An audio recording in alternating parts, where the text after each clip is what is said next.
Stars are supposed to die peacefully. They burn out, collapse, and fade into the darkness.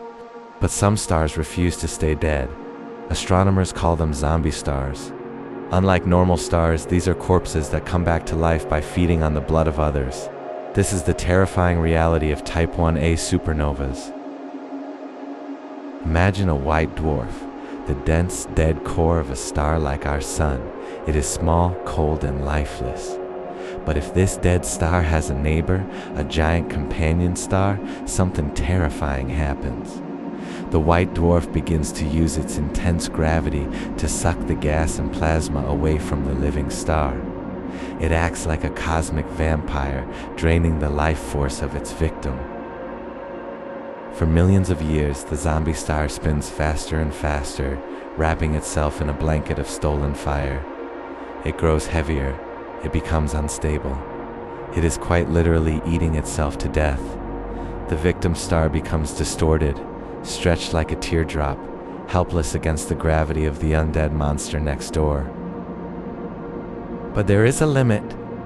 Once the zombie star eats too much mass, it reaches a point of no return called the Chandrasekhar Limit.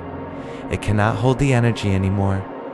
The core temperature rises to hundreds of millions of degrees in a fraction of a second.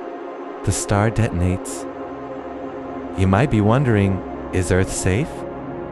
The nearest candidate for a zombie star explosion is a system called Ia Supernovae. It is located only 150 light years away from us.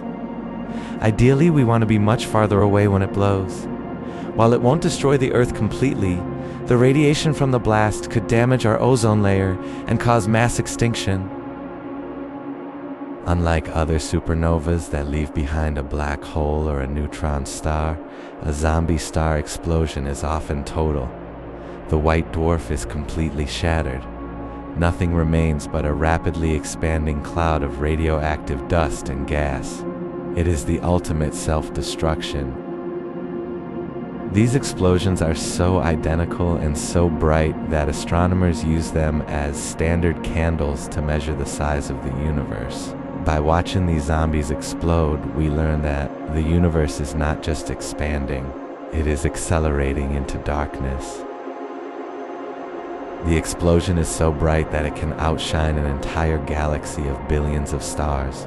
It destroys the zombie and often kills the victim star too. Right now, in the darkness of space, there are millions of these binary systems, silent vampires waiting to explode.